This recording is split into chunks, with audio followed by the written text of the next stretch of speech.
You wake to silence, not the quiet of rest, but the kind that feels unfinished, the kind that makes you listen before you move.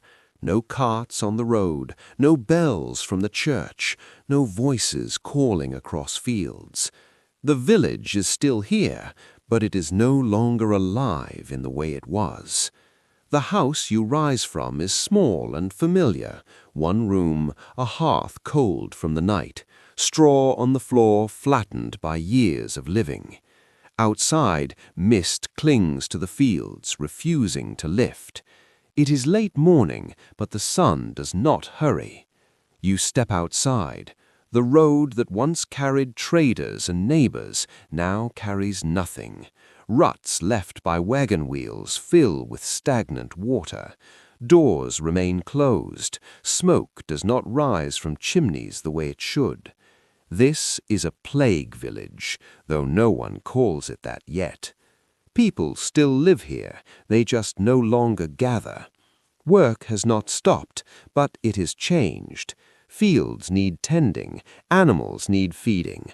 Hunger does not pause for fear. But people work alone now. They keep their distance. Eyes meet briefly, then turn away. Every stranger is watched. Every cough is remembered. The sickness came close before it came here. News traveled faster than the disease itself. Cities emptied, roads filled with those fleeing. Some arrived at villages like yours, asking for food, shelter, mercy. Most were turned away, not out of cruelty, but out of fear. You understand this now. Compassion has become dangerous. Kindness requires distance. The village closes itself not with walls, but with silence. Church still stands at the center, but services are shorter. People do not sit together. Prayers are spoken quickly. No one lingers. Faith remains, but certainty does not. The priest speaks of God's will, of tests, of endurance. He does not answer questions. No one expects him to. By midday, the fields look wrong. Grain stands uncut. Tools lie unused. A harvest delayed is a harvest lost, but people hesitate to work side by side. Food is more valuable than ever, and so is life. You hear it before you see it. A cart on the road. Not fast, not heavy with goods. Slow, careful. Someone has come from elsewhere. Windows close. People retreat indoors. Watching happens from cracks in doors, from behind shutters. No one rushes to greet them. No one asks questions out loud.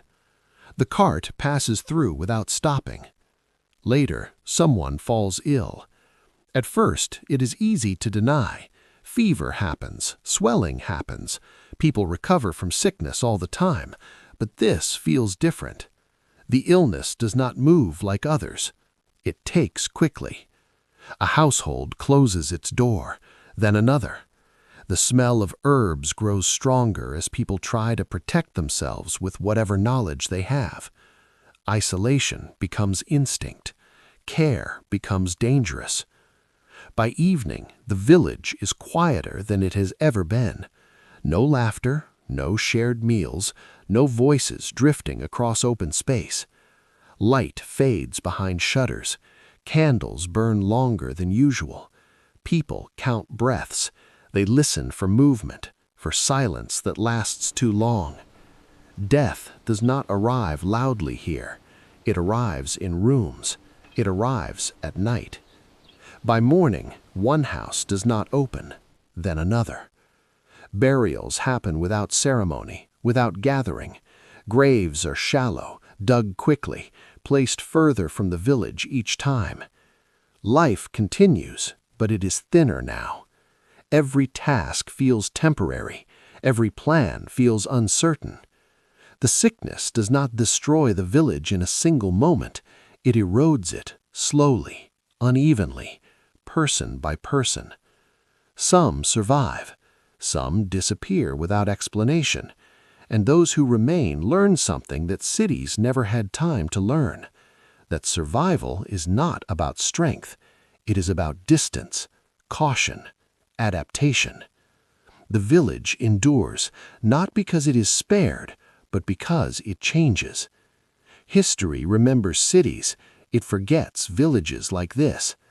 But it is here, in places without walls or armies or power, that survival becomes a daily decision. And sometimes living through history means becoming quieter, not braver.